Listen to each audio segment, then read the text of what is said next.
பிரியமானவர்களே, நாம் இந்த வருஷத்தின் கடைசி வரையிலும் வந்து கர்த்தர் நம்மை கொண்டு வந்திருக்கிறார் என்பதை அறிந்திருக்கிறோம். Beloved ones, we know that the Lord has brought us even to the end of this year. ప్రియులారా, ఈ సంవత్సరాంతమునకు ప్రభు మనల్ని తోడుకొని వచ్చానని మనం ఎరిగి ఉన్నాము.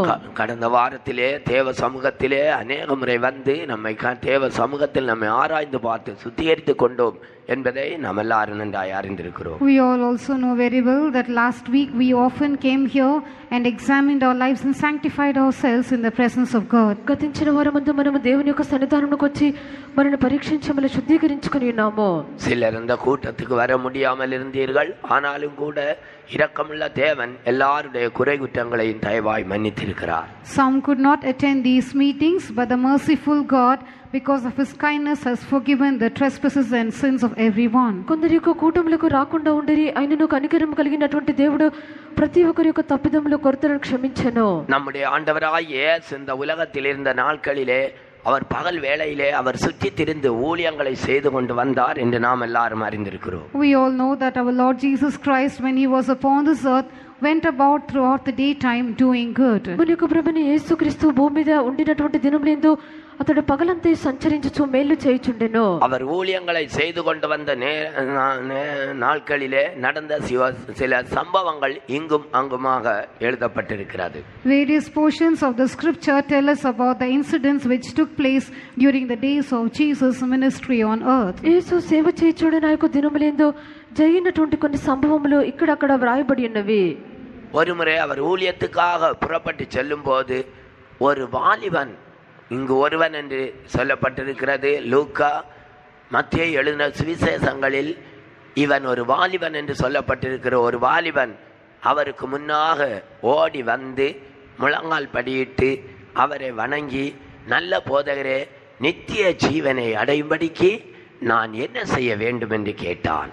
Here it is said that one came running unto him, but in the Matthew's gospel and Luke's gospel it is said that a young man came running unto him and knelt before him and asked him, Good master, what shall I do that I may inherit eternal life? ఇక్కడ ఒకడు అని వ్రాయబడినది. మత్తయి సువార్తలో, లూకా సువార్తలో చూచినప్పుడు ఒక యవనస్తుడు పరిగెత్తుకుని వచ్చి, సద్బోధకుడా, నిత్య జీవమును పొందుకొనుటకు నేనేమి చేయాలని అడిగాను. இந்த வசனத்திலே மூன்று முக்கியமான காரியங்கள் எழுதப்பட்டிருக்கிறது. Three important things are written in this verse. ఈ యొక్క వాక్యమునందు మూడు ముఖ్యమైన కార్యములు వ్రాయబడి இந்த ఉన్నవి. ஆராதனை இந்த நாம் படித்த இந்த வசனங்களை இந்த வருஷத்திலே இன்னும் நம்மை சுத்திகரிப்பதற்காக ஆண்டவர் நம்மை தொட்டு பேசுகிறார் என்று நாம் எடுத்துக்கொள்ள வேண்டும். We have to consider that the Lord is speaking these verses and wants to deal with us and touch us and sanctify us all the more at the end of this year. ఈ యొక్క సంవత్సరం నందు ప్రభు మనల్ని ఇంకను శుద్ధీకరించు నిమిత్తము ఈ యొక్క వాక్యముల ద్వారా ప్రభు మనల్ని ముట్టించు మాట్లాడుచున్నాడు. அவன் மற்ற சுவிசேஷங்களில் அவன் ஒரு வாலிபனாக இருந்தான் என்று தான் எழுதப்பட்டிருக்கிறது. In other gospels it is written that he was a young man. ఇతర సువార్తలందు అతడు ఒక యవనస్తుడని వ్రాయబడి ఉన్నది. எனவே வாலிப பிராயத்திலே அவனுக்கு இருந்த ஒரு பெரிய வாஞ்சையை இந்த வசனமானது எடுத்து காட்டுகிறது. So this verse brings out a great desire which he had in the days of his youth. తన యొక్క యవన కాలమందు తనకు ఉండినటువంటి వాంఛను యొక్క వాక్యం బయలుపరుచున్నది. எத்தனையோ வாலிபர்கள் தங்களுடைய மனதும் மாம்சமும் விரும்பின வழிகளிலே அவர்கள் நடந்து கொண்டிருக்கும் போது இங்கு ஒரு நல்ல வாலிபன் தேவ சமூகத்திலே வந்து, இயேசுவினிடத்திலே வந்து, நல்ல போதகரே, நித்திய ஜீவனை அடையும்படிக்கு நான் என்ன செய்ய வேண்டும் என்று கேட்டான். When many young people are going after the world and doing things which their flesh and their mind desire, here we find a young man coming to Jesus and kneeling down before him and asking him, Good master, what shall I do that I may inherit eternal life? అనేక మంది యవనస్తులు తమ యొక్క మనసు శరీరము కోరినట్లుగా లోకమునందు వారు జీవించుచున్నారు. అయితే ఈ యవనస్తుడు యేసు యొద్దకు వచ్చి, సద్బోధకుడా, నిత్య జీవమునకు వారసుడగుటకు నేనేమి చేయుదునని అడిగాను. அவன் ஓடி வந்தான் என்று வேதத்திலே எழுதப்பட்டிருக்கிறது. The word of God says that he came running. అతడు పరిగెత్తుకుని వచ్చానని వ్రాయబడి ఉన్నది. இதிலிருந்து நித்திய ஜீவனை பெற்றுக்கொள்வதற்கு அவனுக்கு இருந்த தாகம், அவனுக்கு இருந்த வாஞ்சையை அது வெளிப்படுத்துகிறது. This shows the desire and the thirst he had to receive eternal life. ఈ యొక్క పరిగెత్తుకుని వచ్చటని చెప్పినప్పుడు అతనికి ఉండినటువంటి ఆ యొక్క వాంఛ దప్పిక ఉన్నది. அவனுக்கு ஒரு பெரிய தாகம் இருந்தது. He had a great thirst. అతనికి ఒక గొప్ప దప్పిక ఉండెను. நித்திய ஜீவனை பெற்றுக்கொள்ள வேண்டும். He wanted to receive eternal life. నిత్య జీవమును పొందుకొనవలెను. அதைவிட மேலான காரியங்கள் அவன் அறியாமல் இருந்தான். He did not know things which are beyond it. దానికంటే శ్రేష్టమైన కార్యములతో ఎరుగకుండెను. இயேசு அவர் ஒரு போதகர் என்று மட்டும், ஒரு மனிதன் என்று மட்டும்தான் அவன் அறிந்திருந்தான். He only knew Jesus as a master, as a human being. యేసు యొక్క బోధకుడని ఒక మనుషుడని మాత్రం ఎరిగి ఉండెను. பரிசேயர் வேதபாரகர் எல்லாரும் போதனை செய்து கொண்டு வந்தார்கள். The Pharisees and the scribes, all of them were teaching. పరిసయ్యులు శాస్త్రులందరూ బోధించుచుండిరి. பிரியமானவர்களே, அவர்கள் மத்தியிலே இயேசு ஒரு போதகராய் இருந்தார். Jesus also was a teacher, a master among them. వారి మధ్యలో యేసు కూడా ఒక బోధకుడుగా ఉండెను. இவன் எல்லாரையும் பார்த்திருப்பான். அவர்களிலே இயேசு மிகவும் நல்லவராய் இருந்ததாக அவன் கண்டான். He would have seen all the others and he would have found Jesus to be good among them. వారందరిని చూచి ఉండెను. వారందరి మధ్యలో యేసు మిక్కిలి మంచివాడుగా ఉండుట చూచి ఉండెను. அவன் ஓடி வந்தான். He came running. అతడు పరిగెత్తుకుని వచ్చాడు. ஏனென்றால் இயேசுவை விட்டுவிட்டால் இன்னும் அவர் அவனுக்கு கிடைக்க மாட்டார். Because if he let go Jesus at that time, he would not find another occasion to see him. ఎందుకనగా యేసును యొక్క సమయమంతా విడిచిపెట్టినట్లయితే చూచుటకు మరొక సమయం దొరకదు. இயேசுனுடைய பாதத்தை நோக்கி ஓடி வந்திருக்கிறதான தேவனுடைய பிள்ளையே, O child of God who has come running towards the feet of Jesus, యేసు యొక్క పాదములను చూచి పరిగెత్తుకుని వచ్చినటువంటి దేవుని యొక్క బిడ్డ, இனி உனக்கு ஒரு தருணம் கிடைக்கும் என்று நீ நினைக்கவே கூடாது. you should never think that you will get another opportunity. నీకు మరొక సందర్భం లభించునని నువ్వు అనుకోకూడదు. இதுவே அனுக்கிரக காலம். This is the acceptable time. ఇది అనుకూల సమయము. இதுவே இரட்சணிய நாள். This is the day of salvation. ఇదే రక్షణ దినము. இந்த தருணத்தை விட்டுவிட்டால் இன்னும் ஒரு முறை நீ இயேசுவை கண்டு உன்னால பேச முடியாது. If you let go of this opportunity, you will never be able to see Jesus once again and speak to him. ఈ యొక్క తరుణమును విడిచిపెట్టినట్లయితే మరొకసారి నువ్వు యేసును చూచి మాట్లాడలేవు. இது கடைசி காலம். எனவே நீ இந்த காலத்தை நீ ஆதாயப்படுத்திக் கொள்ள என்று கர்த்தர் உனக்கு சொல்லுகிறார். These are the last days, therefore redeem the time, tells the Lord. ఇది కడవరి కాలమైనది గనుక ఈ యొక్క సమయంలో నీవు సంపాదించుకొనుమని ప్రభువు అనుచున్నాడు. நீ மனம் திரும்புவதற்கு இதுதான் காலம். This is the time for you to repent. నీవు మారు మనసు పొందుటకు ఇదే సమయము.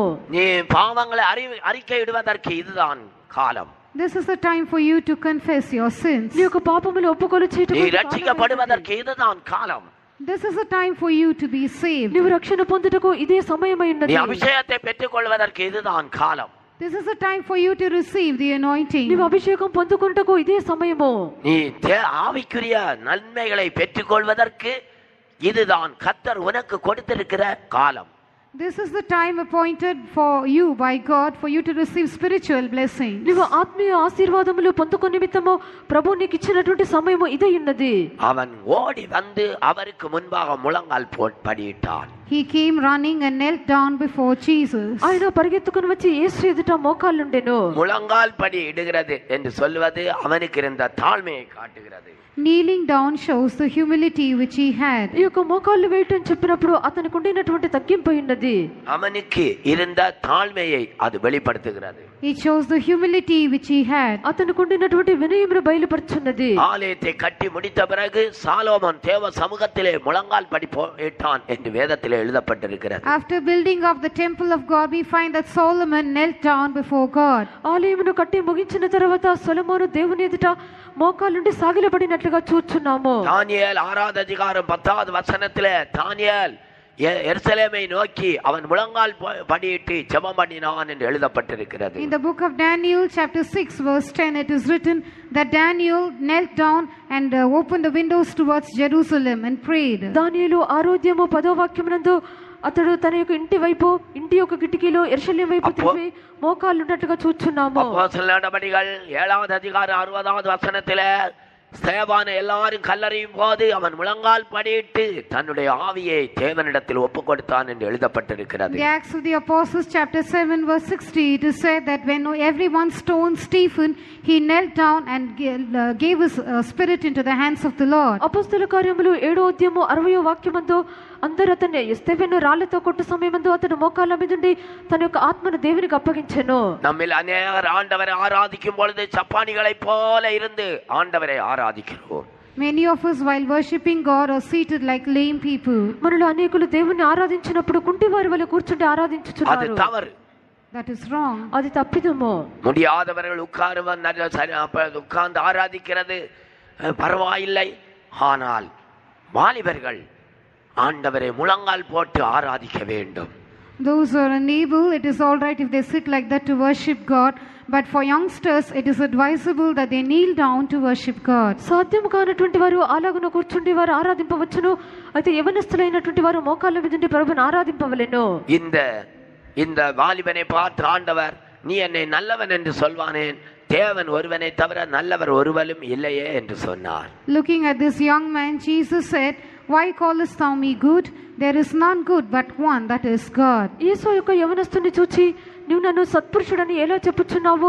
దేవుడు ఒక్కడే గాని మరి ఎవరినో సత్పురుషుడు కాడు అని చెప్పాను. இதிலிருந்து அவன் இயேசுவை ஒரு மனிதனாகத்தான் அவன் புரிந்து கொண்டான் என்று நாம் அறிந்து கொள்ளுகிறோம். From this we understand that he knew Jesus only as a man.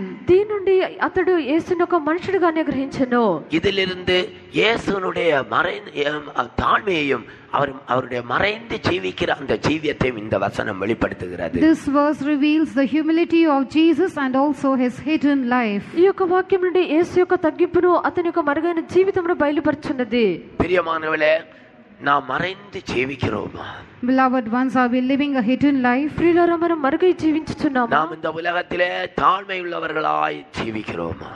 Are we living a humble life in this world? ఈ యొక్క లోకమునందు మనం వినయము గలవారిగా జీవించున్నామా? ஒரு தேவனுடைய பிள்ளை எப்பொழுதும் மறைந்து தாழ்மையோடு ஜீவிக்க வேண்டும். A child of God should always live a hidden life, being humble. ఒక దేవుని యొక్క బిడ్డ ఎల్లప్పుడూ తన మరుగు చేసుకొనుచు వినయంతో జీవించవలెను. యేసు అనేక అద్భుతங்களை செய்துவிட்டு நீங்கள் இதை ஒருவருக்கு சொல்லக்கூடாது என்று தன்னை மறைத்துக் கொண்டதை நாம் எல்லாரும் வேதத்திலே படித்து அறிந்திருக்கிறோம். We all have learned from the word of God, and we know that whenever Jesus did some miracles, he commanded them saying, see that thou tell it to no man.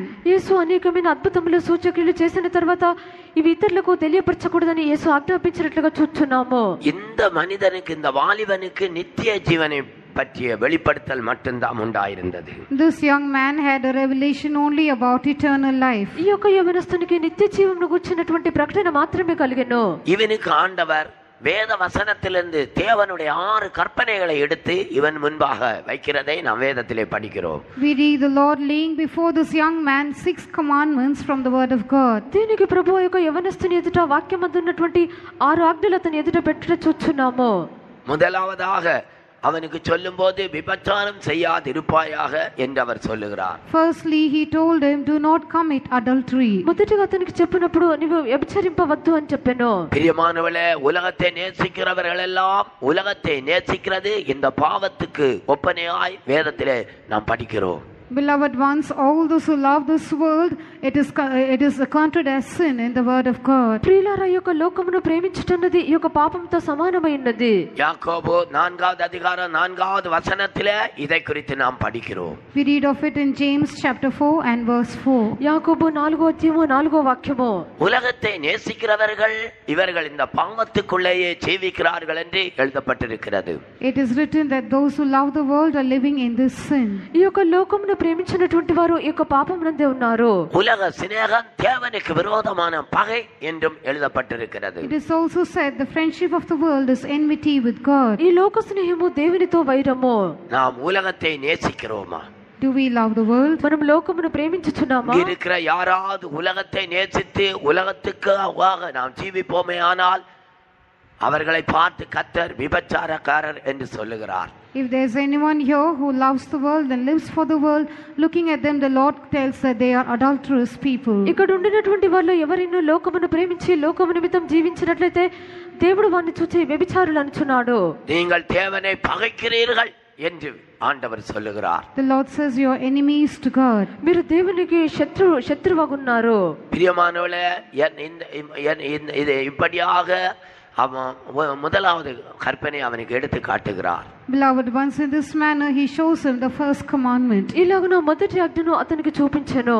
எரேமியா 3வது வசனத்திலே 3வது அதிகாரம் 9வது வசனத்திலே ஜனங்கள் மரங்களையும் கல்லுகளையும் அவர்கள் வணங்கி வந்ததை இந்த பாவத்துக்கு ஒப்பாக சொல்லுகிறார். In Jeremiah chapter 3 verse 9, people worship trees and stones, and it is that sin is also compared to adultery. ఇర్మియా 3వ అధ్యాయము 9వ వాక్యము వారు రాళ్లతోనూ మొద్దులతోనూ వారు ఈ యొక్క వ్యభిచారం చేసినట్లుగా చూస్తున్నాము.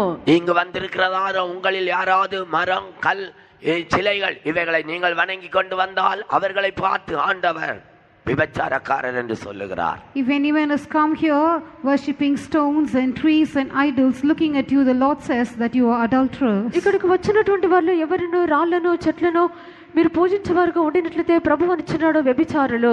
இரண்டாவதாக அடுத்த கற்பனை கொலை செய்யாதிருப்பாயாக என்று ஆண்டவர் சொல்லுகிறார். The Lord gives him the second commandment to not kill. తరువాత రెండవదిగా నరహత్య చేయవద్దని చెప్పెను.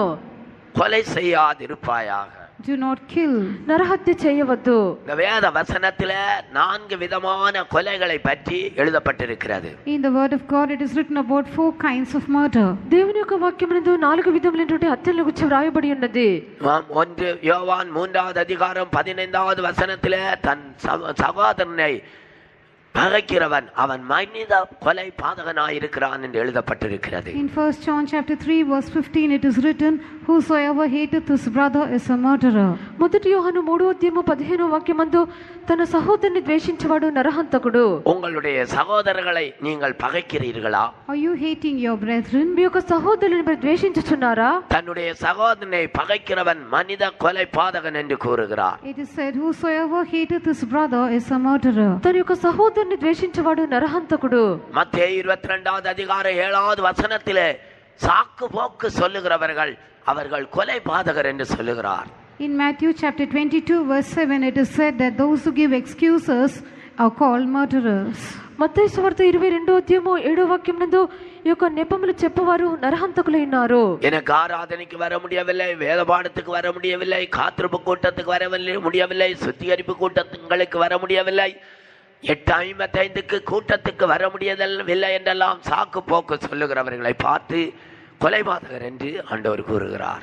Looking at people who say, I cannot come for the service, I cannot come for the service at 8:55 a.m., I cannot come for the Bible study, I cannot come for the tarrying meeting.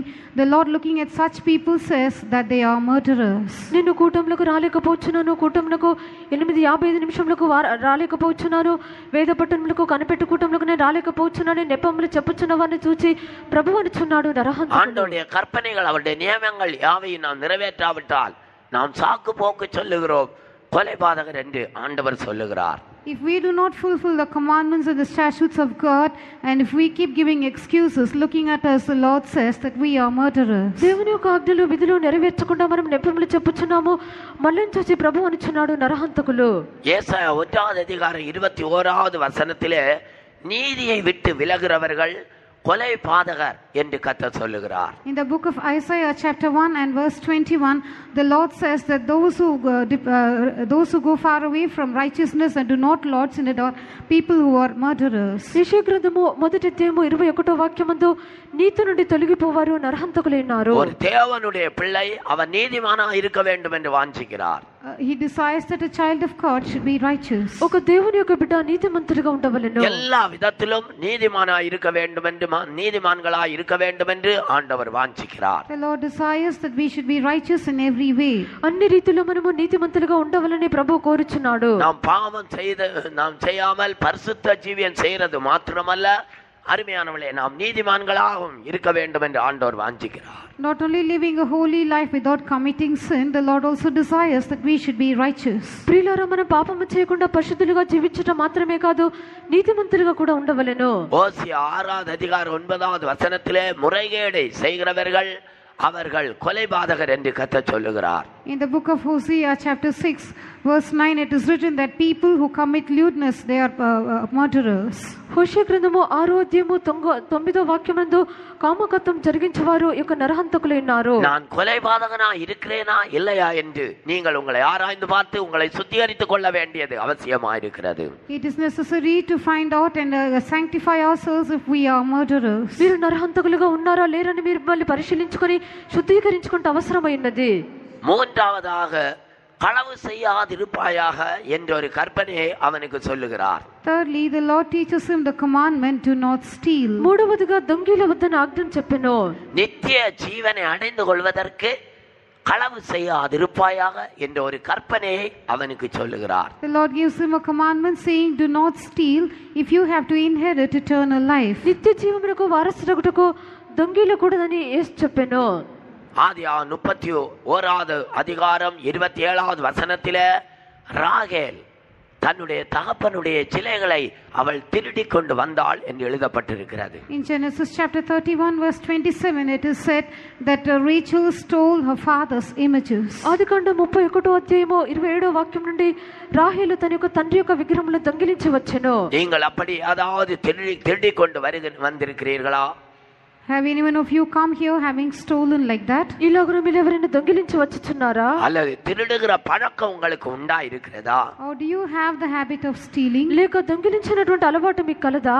யாத்ராகமம் 22வது அதிகாரம் 1வது வசனத்திலே காளைகள் மாடுகள் ஆடுகளை திருடுவதை குறித்து எழுதப்பட்டிருக்கிறது. In Exodus chapter 22 verse 1 it is written about stealing oxen and sheep. నిర్గమకాండము 22వ అధ్యాయము మొదటి వాక్యమందు ఎద్దును గొర్రెలను దొంగిలించుట గురించి వ్రాయబడి ఉన్నది.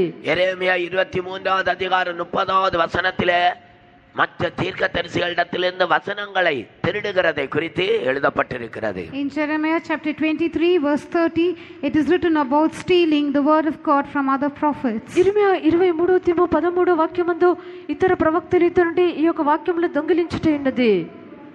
மற்றவரிடத்திலிருந்து வசனங்களை திருடுவது, stealing words from others. ఇతరుల నుండి వాక్యములు దొంగిలించుట.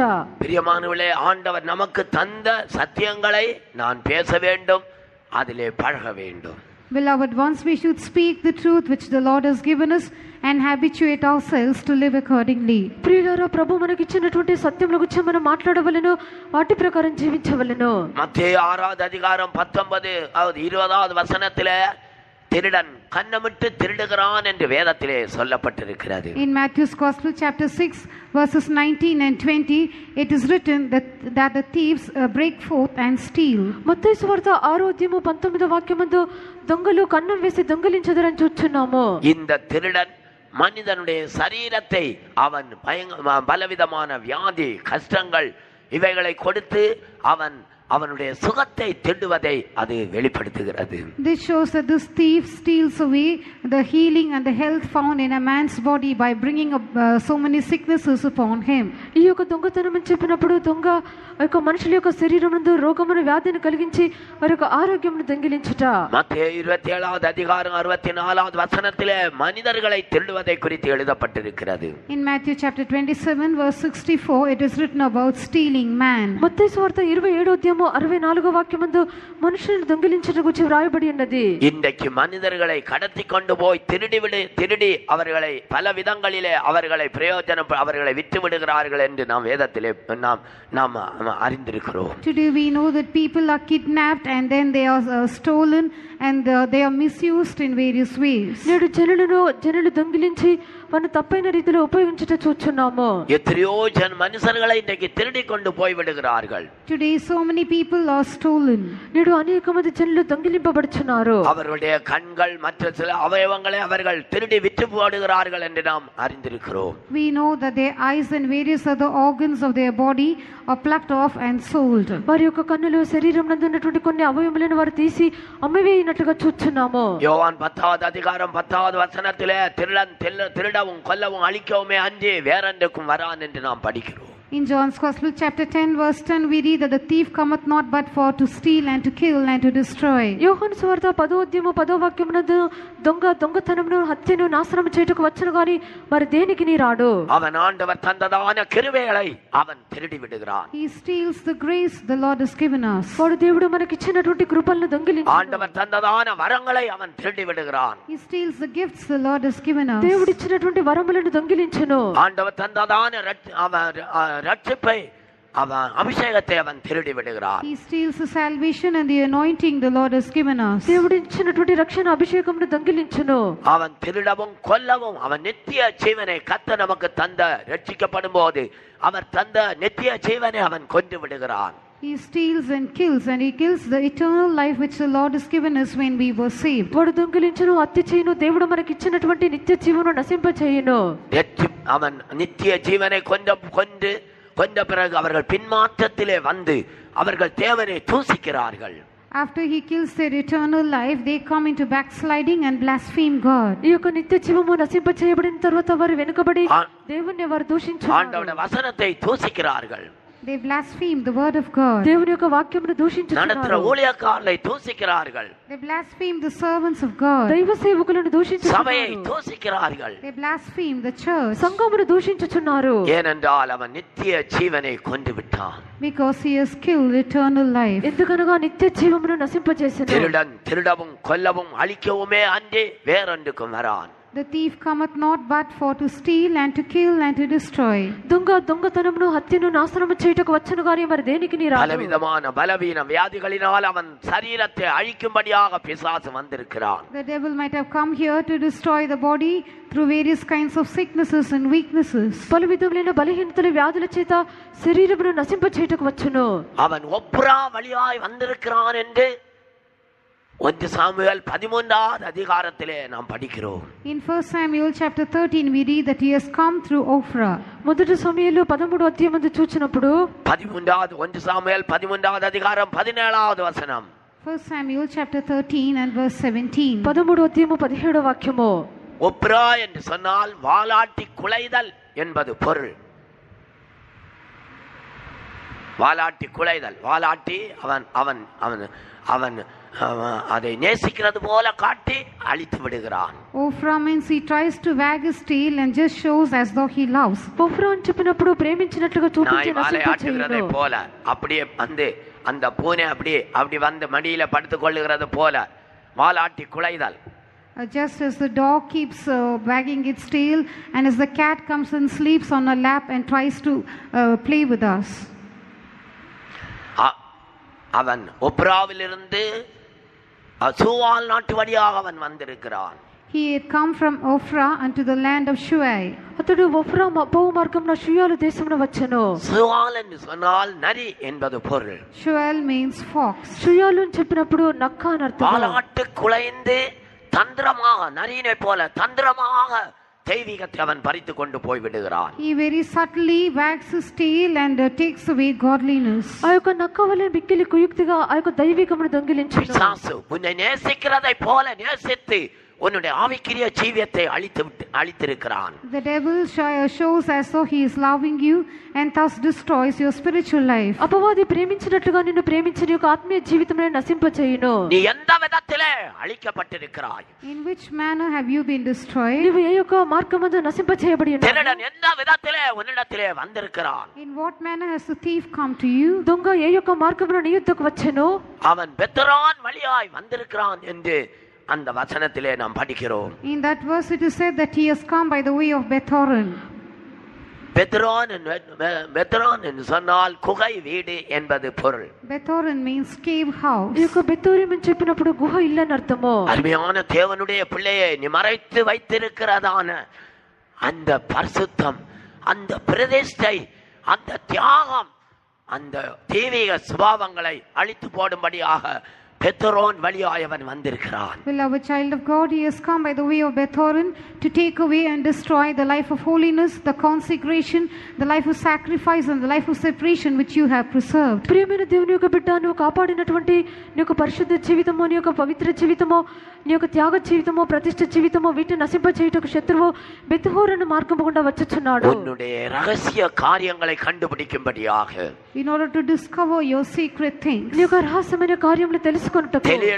தெலீலாள் சாம்சனுடைய பலத்தினுடைய ரகசியத்தை கண்டுபிடித்ததை போல வாலாட்டி குலைந்து அவள் தந்திரமாக அந்த பெத்ரோன் வழியாய் வந்திருக்கிறான். As Delilah tried to wag her tail and find out the secret of the strength of Samson, he has come by the way of Beth-horon to wag his tail and to deceive you. Delilah సంసోనును మోసగించి ఆ యొక్క రహస్యమును తెలుసుకున్నట్లుగా శత్రువు యొక్క బెత్-హోరోను మార్గం గుండా వచ్చును. அவன் வனாந்தரத்தின் வழியாக சோபாயிமின் வழியாக அவன் வந்திருக்கிறான். He has come through the way of the wilderness through Zeboim. అతడు అరణ్య సమీపమందుండు జెబోయిము లోయ ద్వారా వచ్చెను. சோபாயிம் என்று சொன்னால் மான்களுடைய பட்டணம் என்பது பொருள். Zeboim means a city of tears. జెబోయిము అని చెప్పినప్పుడు లేళ్లుండేటటువంటి పట్టణము. அது అழகை కాட்டுகிறது. It shows beauty. అది సౌందర్యమును సూచించుతుంది. நம்முடைய அழகு பரிசுத்தமாக இருக்கிறது. Our holiness is our beauty. మన యొక్క పరిశుద్ధత సౌందర్యమైనది. பரிசுத்தம் தான் நம்முடைய அழகு. Holiness is our beauty. మన యొక్క పరిశుద్ధత మన సౌందర్యము. பிரதிஷ்டை தான் நம்முடைய அழகு. Consecration is our beauty. ప్రతిష్ఠయే మన సౌందర్యము. இயேசுவுடைய சுபாவங்கள் தான் நம்முடைய அழகு. The character of Jesus is our beauty. యేసు యొక్క స్వభావములే మన యొక్క సౌందర్యము. சாந்தமும் அமைதலும் உள்ள ஆவிதான் நம்முடைய அழகு. A meek and quiet spirit is our adornment. సాత్వికము ఈ యొక్క దీన మనసే మరి యొక్క అలంకారమై ఉన్నది. எந்த விதத்தில அவன் உன்னுடைய ஜீவியத்தை அழித்திருக்கிறான். In what manner has he destroyed your life? ఏ యొక్క రీతిలో వాడు నీ యొక్క జీవితంలో నశింపజేసెను? நீ ஆராய்ந்து பார்ப்பாயாக. You examine yourself. నీవు పరిశీలించి చూచుకొనుము. நீ ஆராய்ந்து பார்ப்பாயாக. Examine yourself. నీవు పరిశీలించుకొనుము. எந்த விதத்திலே பிசாசு உன்னுடைய ஜீவியத்தை அழித்திருக்கிறான்? In what manner has Satan destroyed your life? ఏ యొక్క విధానమునందు అపవాదిని యొక్క జీవితమును నశింపజేసెను? சோபாயிம் என்பது யோர்தானின் கரையில் உள்ள 5 சமமான மலமான பட்டணங்களில் ஒரு பட்டணம். Zeboim is one of the 5 fertile lands and plains by the shores of Jordan. సెబోయిము అని చెప్పినప్పుడు యొక్క యోర్దాన్ నది ఓరమున ఉండినటువంటి 5 పట్టణములో ఒకటి ఉన్నది. சமமான பட்டணம் என்று சொன்னால் உனக்கு பாடுபட மனமில்லை என்பது அது வெளிப்படுத்துகிறது. When it is said about a plain city, it shows that you have no mind to suffer. ఇది సమభూమి గల పట్టణం అని చెప్పినప్పుడు నీకు శ్రమ పట్టకు మనసు లేదు. நீ லகுவான ஜீவியத்தை வாஞ்சிக்கிறாய். பிசாசு அதன் வழியாக உனக்குள்ளே பிரவேசித்திருக்கிறது. You desire an easy life and the devil tries to enter in through it. నీవు తేలికైన జీవితమును వాంఛించుచున్నావు, అపవాది దాని గుండా ప్రవేశించెను. அருமையான தேவனுடைய பிள்ளையே, பிசாசு எந்த வழியாய் உனக்குள்ள எப்படி அவன் உனக்குள்ளே பிரவேசித்திருக்கிறான்? Beloved child of God, in what manner and how has Satan entered into you? ప్రియమైన దేవుని యొక్క బిడ్డ, అపవాది ఏ యొక్క మార్గము గుండా ఎలాగున నీలో ప్రవేశించెను? அவன் ஒப்ரா வழியாக சூவால் நாட்டு வழியாக அவன் வந்திருக்கிறானா? Has he come through Ophrah and through Shual? వాడు ఒఫ్రా మార్గమున షియాల దేశం గుండా వచ్చి வாலாட்டி குலைந்து தந்திரமாய் உன்னிடத்திலே வந்திருக்கிறானா? Has he come to you in deceit, wagging his tail? వాడు మోసగించుచు కుయుక్తితో నీ ఎద్దకు వచ్చెనా?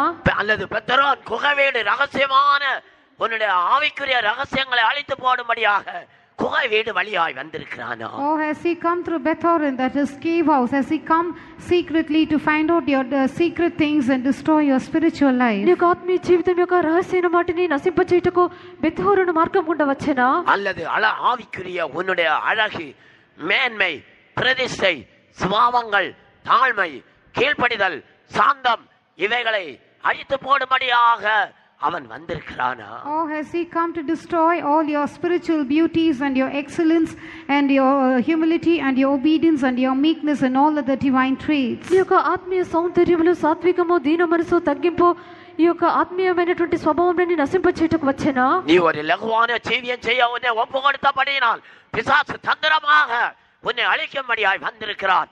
எனவே நீ அதை கண்டுபிடித்து தேவ சமூகத்திலே மறுபடியும் திரும்பி வருவாயாக. Because you desire to live a very easy going life, the devil has found entrance into you through it. You have to examine yourselves, find it out, and then come back to the Lord. నువ్వు ఒక తేలికైనటువంటి సులువైనటువంటి జీవితం చేయటాన్ని కోరుటను బట్టి అపవాది నీలో ప్రవేశించి ఉన్నది. వీటన్నిటిని నశింపజేసను. నిన్ను నీవు పరిశీలించుకొని నీ యొక్క స్థితికి మరలా తిరిగి రమ్ము. நான்காவதாக ஆண்டவர் சொல்லுகிறார், நீ பொய் சாட்சி சொல்லாமல் இருப்பாயாக என்று சொல்லுகிறார். Fourthly, the Lord says, do not speak false witness. నాలుగవదిగా ప్రభు చెప్పిన నీవు అబద్ధ సాక్ష్యం పలకవద్దు. பொய் சாட்சி சொல்லுகிறீர்களா? Are you bearing false witness? మీరు అబద్ధ సాక్ష్యం పలుకుచున్నారా? ஆகாப் நாபோத்துக்கு விரோதமாக, அவனுடைய குடும்பத்தாருக்கு விரோதமாக பொய் சாட்சி சொன்னான்.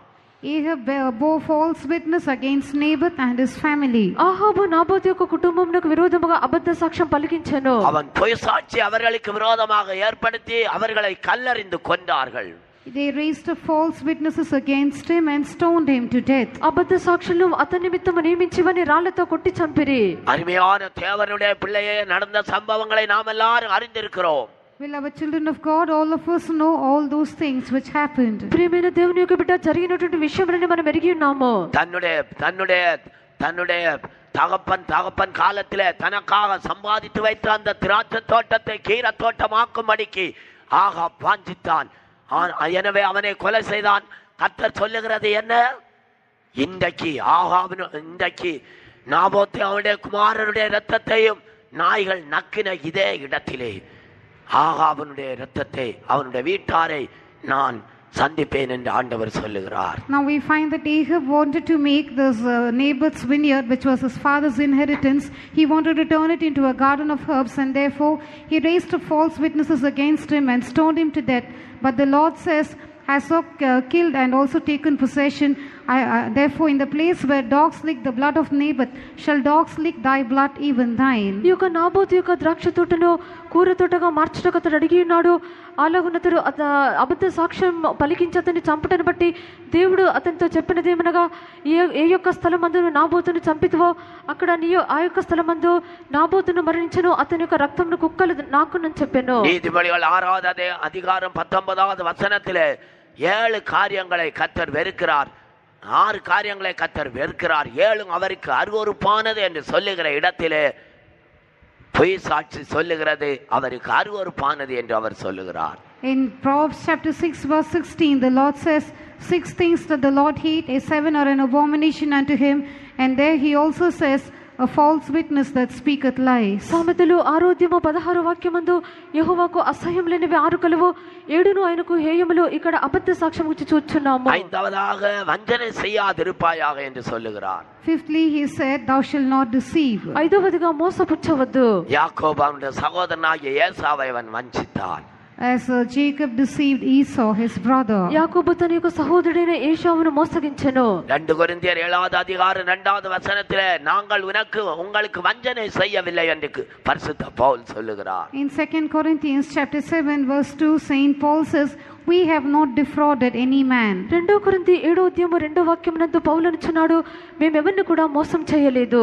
1 కొరింథియర్ 6வது அதிகாரம் 6-7லே நீங்க அப்படி வஞ்சித்து அழிக்கிறதை நீங்கள் ஏன் சகிக்க கூடாது என்று ஆண்டவர் கேட்கிறார். In 1 Corinthians chapter 6 verses 6 and 7, the Lord questions, when ye are defrauded, why should not you bear it? Why shouldn't you endure it? 1 కొరింథీ 6:6-7 వాక్యములందు ఇలాగున జరుగుటను మీరు ఎందుకు సహించకూడదని అడుగుచున్నాడు. సాముయేలుకు ஒரு நல்ல சாட்சி இருந்தது. Samuel had a good testimony. సమూయేలుకు ఒక మంచి సాక్ష్యం ఉండెను. உங்கள் யாருடைய ஆட்டையாவது நான் எடுத்துக்கொண்டேனா, உங்களை வஞ்சித்தேனா என்று சாமுவேல் ஜனங்களை பார்த்து கேட்கிறார். Samuel, looking at the people, asked them, witness against me before the Lord, whose ox have I taken, or whose ass have I taken, or whom have I defrauded? వీళ్ళు ఎవరిదైనా ఒక ఎద్దు నేను గొర్రె నేను మిమ్మల్ని మీ యొద్ద నేను తీసుకుంటున్నా అని అడుగుచున్నాడు. வீட்டிலே மற்றவர்களை வஞ்சித்திருக்கிறீர்களா?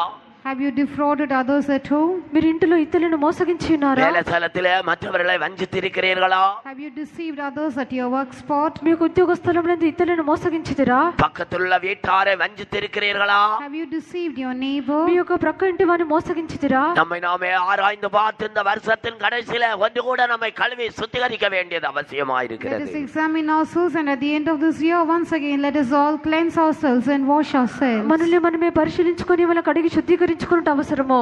உன்னுடைய தகப்பனுக்கு உண்ட தாய்க்கும் உன்னுடைய தகப்பனையும் தாயும் கனம் பண்ணுவாயாக என்ற 6வது கற்பனையும் கூட இந்த வாலிபனுக்கு சொல்லுகிறார். The Lord gives this young man the 6th commandment, honor thy father and mother. 6వ ఆజ్ఞగా నీ తల్లిదండ్రులను సన్మానింపమని చెప్పెను.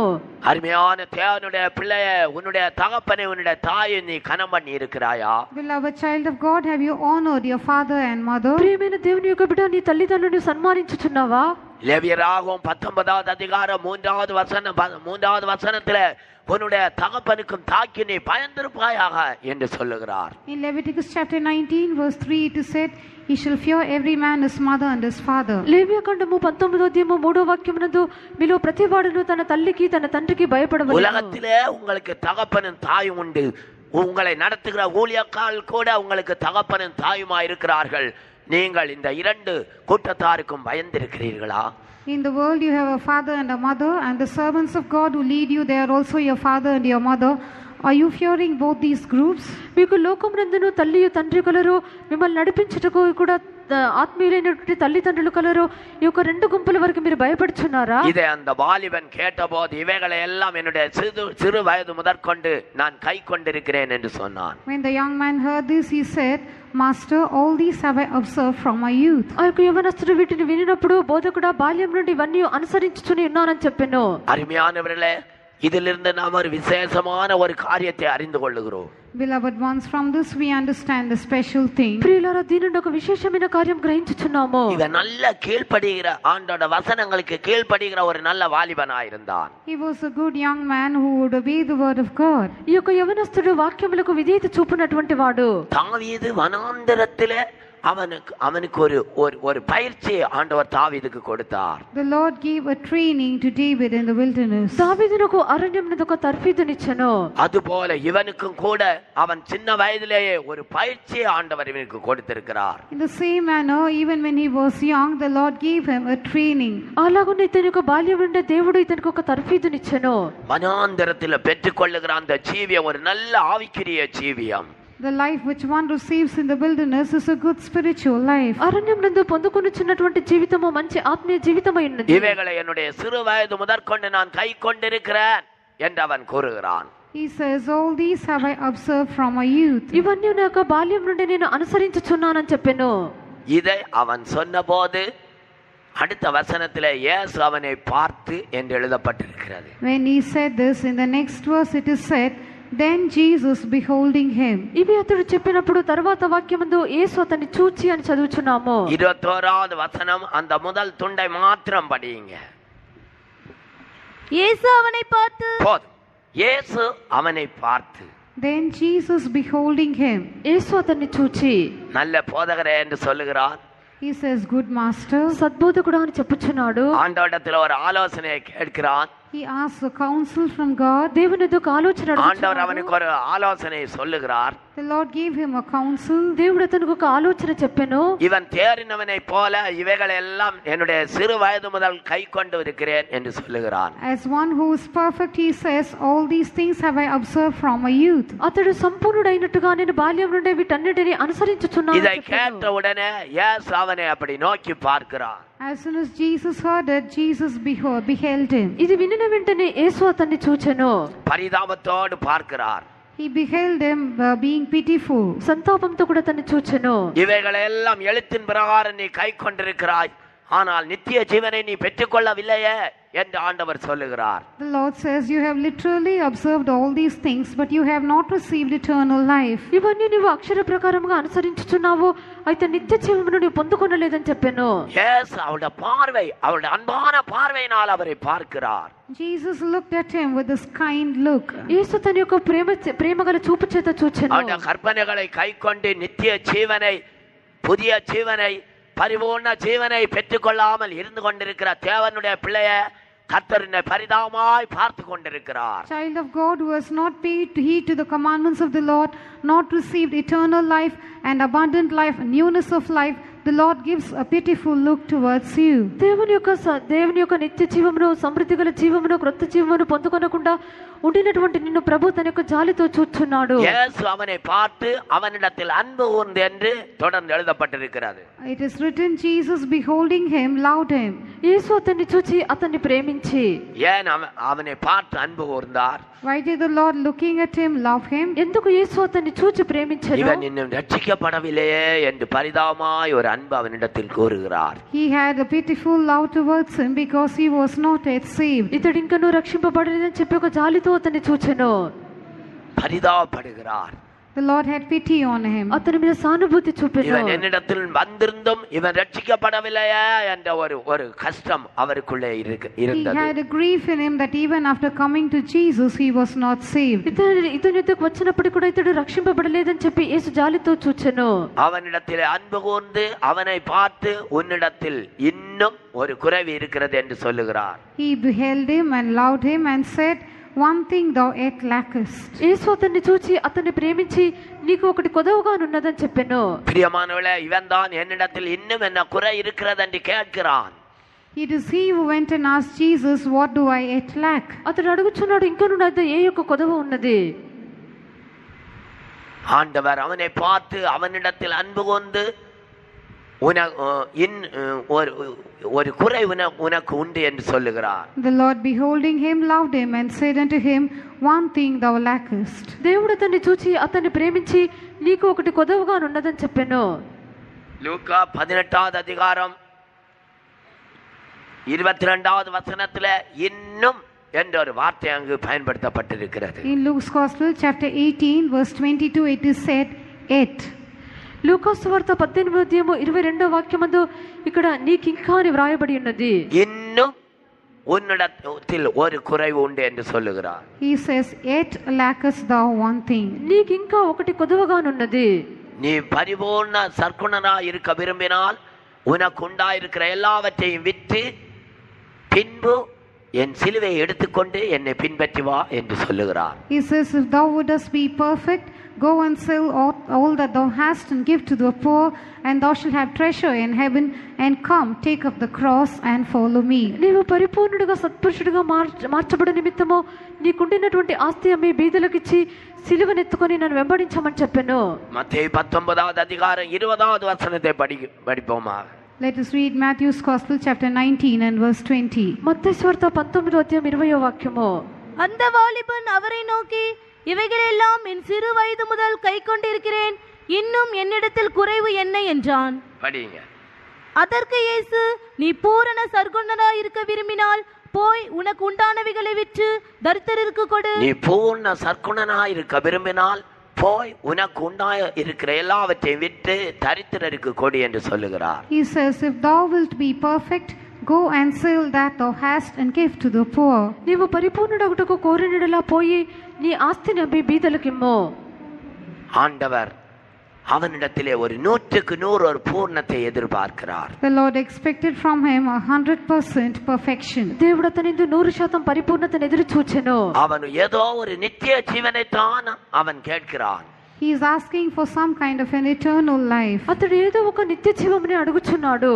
அந்த அவன் ஒரு பூர்ண ஜீவனை பற்றிய வெளிப்படுத்தல் கூட அவனுக்கு கிடையாது. He did not even have a revelation about abundant life. అతనికి ఒక పరిపూర్ణ జీవమును గుర్చినటువంటి ஆனால் ఆండవరో அவனிடத்துல ஒரு பூர்ணத்தை எதிர்பார்க்கிறார். But the Lord expects a perfection in him. అయితే దేవుడు అతనిందు ఒక పరిపూర్ణతను ఎదురు చూచున్నాడు. அதற்காக அந்த குறையை அவனுக்கு வெளிப்படுத்தி கொடுக்கிறார். For this sake the Lord points out that which he lacked. అందు నిమిత్తమే అతని యొక్క కొదవను అతనికి బయలుపరిచెను. పూర్ణ సర్కుణరాய் இருக்க விரும்பினால், if thou wilt be perfect, నీవు పరిపూర్ణుడవుట కోరిన நீ அன்பிலே பூர்ணமாய் இருக்க விரும்பினால், if thou wilt be perfect in love, నీవు ప్రేమిందు సంపూర్ణ విశ్వాసத்திலே పూర్ణనాய் இருக்க விரும்பினால், if thou wilt be perfect in faith, విశ్వాసమునందు సంపూర్ణత కోరిన ఎడల, పరిశుద్ధத்திலே పూర్ణనాய் இருக்க விரும்பினால், if thou wilt be perfect in holiness, పరిశుద్ధతలో సంపూర్ణత కోరిన ఎడల, కీழ்పడిదలే పూర్ణనాய் இருக்க விரும்பினால், if thou wilt be perfect in obedience, విధేయతయందు సంపూర్ణత నీవు మహిమయిலே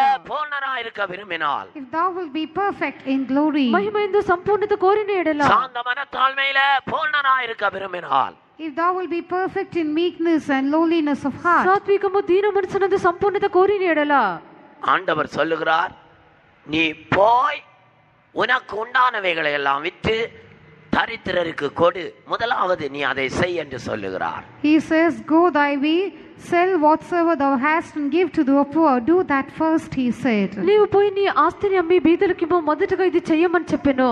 உனக்கு உண்டானவைகள் எல்லாம், all whatsoever thou hast, నీకు కలిగినవన్నీయు, அது என்ன இருந்தாலும் சரி, let it be anything, నీకు ఏమి ఉండినప్పటికీ நீ போய் உன் வழியிலே திரும்பி போய் என்று சொல்லுகிறார். he says, go and return to their way. నీవు వెళ్ళి నీ యొక్క మార్గమందు తిరిగి, முதலாவது உலகத்தில் இருக்கிற உன்னுடைய அந்த காரியங்களை நீ சரிப்படுத்திக் கொள் என்று சொல்லுகிறார். He says, first of all, set right those things of yours which are in the world. మొదటిగా లోకమందు ఉన్నటువంటి నీ యొక్క కార్యములు సరిదిద్దుకునము.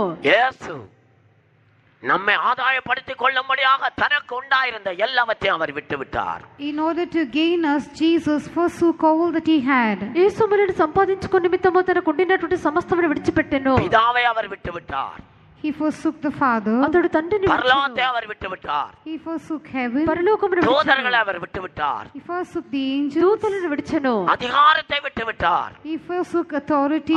ஆளுகையை விட்டு விட்டார். He forsook dominion. ఏలుబడి విడిచెను. சிங்காசனத்தை விட்டு விட்டார். He forsook the throne. సింహాసనం மகிமையை விட்டு விட்டார். He forsook glory. మహిమను విడిచిపెట్టెను. மனிதனாகி அடிமையின் கோலம் எடுத்தார். He took the form of human form and became a slave. అతడు మనుష్య రూపము దాల్చి దాసునిగా జన్మించెను. ஒரு பூர்ண சற்குணம் மனுஷனிலே பூர்ண சற்குணமாக மாறும்படியாக அவர் எல்லாவற்றையும் விட்டுவிட்டார். For a man to become perfect, he forsook all things. మనుషుడు పరిపూర్ణుడుగా మారు నిమిత్తం అన్నింటినీ వదిలిపెట్టెను. அவர் தேவன், அதற்கு தேவையில்லை. ஆனாலும் கூட மனுஷனாக இருந்து நமக்கு முன்மாதிரியாக ஒரு ஜீவியத்தை செய்யும்படியாக எல்லாவற்றையும் விட்டுவிட்டார். He is God and these things are not necessary for him, yet he wanted to show us an example, and therefore he forsook all things and came down in human form. ఆయన దేవుడై ఉన్నాడు, ఇవన్నీ ఆయనకు అవసరం లేదు. అయితే మనకు ఒక మాదిరిగా ఉండే నిమిత్తము సమస్తమును విడిచి మనుష్య రూపం దాల్చి వచ్చెను. yes, ஒரு நல்ல வியாபாரியை போல ஒரு முத்து வியாபாரியை போல அவர் உலகத்திலே ஜீவித்தார். Jesus lived in this world as a good merchant, as one who sold pearls. యేసు ఒక మంచి ముత్యముల వ్యాపారిగా లోకంలో జీవించెను. அவருக்கு உண்டாயிருந்த எல்லாவற்றையும் விட்டு முன்னே அவர் பெற்றுக்கொண்டார். He forsook all that he had, sold all that he had, and he bought you. తనకున్నదంతయు అమ్మి నిన్ను పొందుకొనెను. அவர் சபையை அப்படியாய் பெற்றுக்கொண்டார்.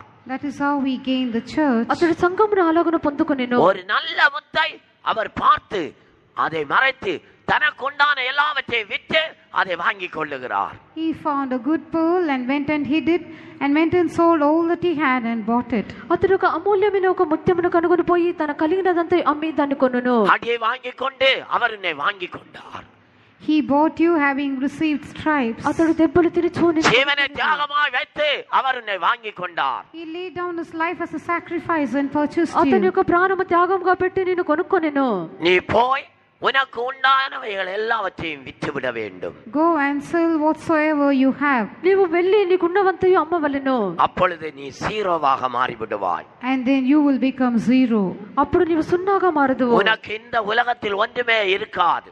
You will have nothing in this world. అప్పుడు యొక్క లోకమునందు నీకు ఏది ఉండదు. நீ போய் உனக்கு உண்டாயிருக்கிறவைகள் எல்லாவற்றையும் விற்று தரித்திரருக்கு கொடு. Go thy way, sell whatsoever thou hast and give to the poor. నీవు వెళ్ళి నీ కలిగినవన్నీ అమ్మి బీదలకిమ్ము. அருமையானவளே, இந்த தரித்திரர் என்று சொல்லுகிறது ஒன்றுமில்லாமல் ஜீவிக்கிற ஊழியக்காரரை குறித்து சொல்லுகிறார். The poor here is spoken in reference to the servants of God who have nothing. ఈ యొక్క బీదలు అని చెప్పినప్పుడు ఏమీ లేనటువంటి దైవ సేవకులైనారు. யாருக்கு வேண்டுமானாலும் கொடுங்கள், ஆனால் ஆண்டவர் சொல்லுகிறார் உனக்கு உலகத்திலே இருக்கிற உன்னுடைய காரியங்களை ஒழுங்குபடுத்திக் கொள்ள என்று சொல்லுகிறார். You can give it to whomsoever you want, but the Lord says, set right your things which are in the world. మీరు ఎవరికైనా ఇవ్వవచ్చును, అయితే ప్రభువు అనుచున్నాడు లోకమందు ఉన్నటువంటి మీ యొక్క కార్యములు సరిదిద్దుకొనుడి. நீ அப்படி செய்யும் போது ஆண்டவர் சொல்லுகிறார் உனக்கு பரலோகத்திலே பொக்கிஷம் உண்டாயிருக்கும். The Lord says when you do so you will have treasure in heaven. నీవు ఇలాగున చేయనప్పుడు పరలోకమునందు నీకు ధనము కలుగును. பூலோகத்தினுடைய பொக்கிஷத்தை நீ அழிக்காவிட்டால் பரலோகத்தினுடைய பொக்கிஷத்தை நீ பெற்றுக்கொள்ள முடியாது. If you do not destroy your possession on earth, you cannot receive your treasure in heaven. ఈ యొక్క భూలోకం యొక్క ధనమును నీవు నశింప చేయకుండా ఉండినట్లయితే పరలోకమందు ధనము ஆண்டவர் சொல்லுகிறார் பூலோகத்திலே நீங்கள் உங்களுக்கு பொக்கிஷங்களை சேர்த்து வைக்க வேண்டாம். The Lord says lay not up treasures for yourselves on earth. ప్రభు చెప్పును ఈ యొక్క భూమి మీద మీకు ధనమును సమకూర్చుకొనవద్దు. இது இங்கே பூச்சி அரிக்கும், திருடனும் கன்னமிட்டு திருடுகிறான்.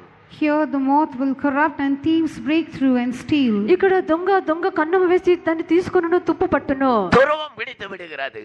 Rust also will corrupt it. దానికి తుప్పు పట్టుచున్నది. அருமையான தேவனுடைய பிள்ளையே, பூலோகத்திலே நீ உன்னுடைய பொக்கிஷங்களை சேர்த்து வைத்திருக்கிறாயா? Beloved child of God, have you laid up treasures for yourselves on earth? ప్రియమైన దేవుని యొక్క బిడ్డ, భూమి మీద నీ కొరకు ధనమును సమకూర్చుకొని ఉన్నావా? பணாசை எல்லாவற்றுக்கும் வேறாயிருக்கிறது, எல்லா தீமைக்கும் வேறாயிருக்கிறது. The love of money is the root of all evil. ఈ యొక్క ధనాపేక్ష సమస్త కీడులకు మూలమైనది. அநேகர் அதை இச்சித்து தங்களை உருவ குத்திக் கொண்டிருக்கிறார்கள்.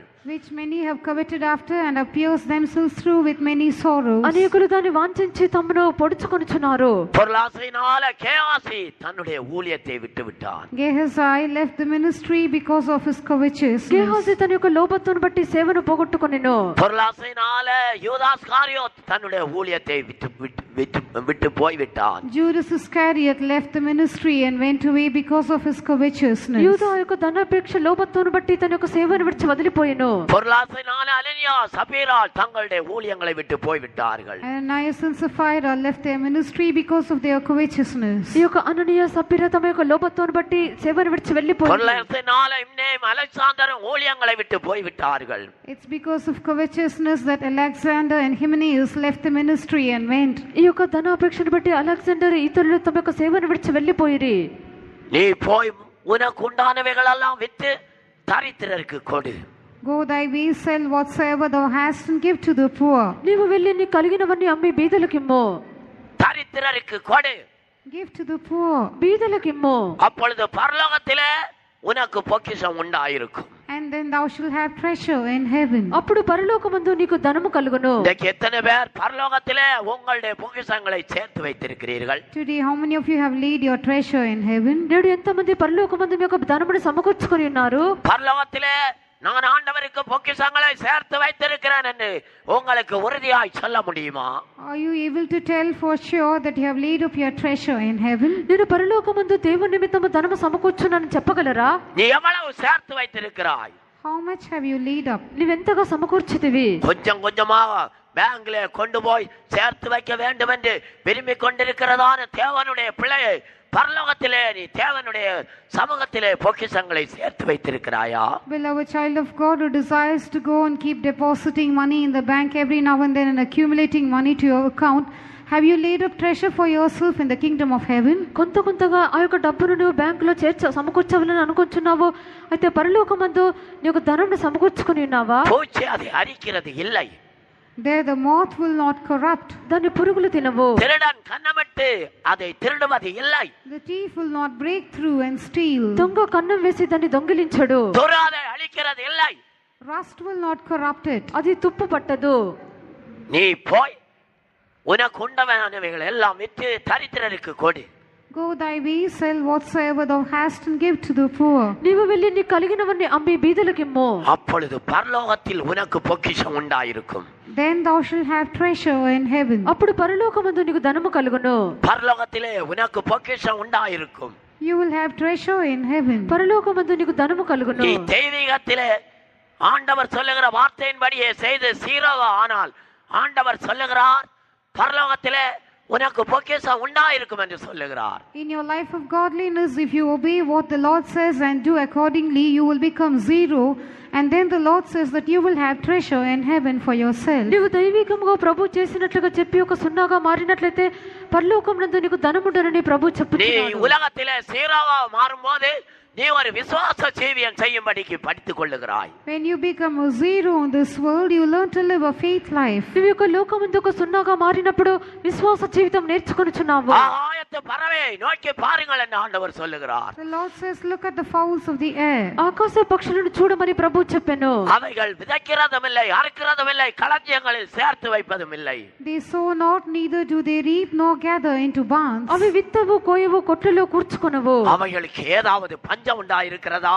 Do they have any famine? వాటికి ఏదైనా కరువు కలదా? வனாந்தரத்திலே லிலி புஷ்பங்களை பாருங்கள். Consider the lilies of the field. ఆ యొక్క అరణ్యమునందు లిల్లీ పుష్పములను చూడుడి. அதை யாரும் கொத்துவதும் இல்லை, எருவோடுவதும் இல்லை, அதை பராமரிப்பதும் இல்லை. Nobody grows them and nobody digs and nobody manures them. వాటిని ఎవరు కూడా త్రవ్వుటలేరు, ఎరువు వేయుటలేరు. அது நூற்பதும் இல்லை, நெய்வதும் இல்லை.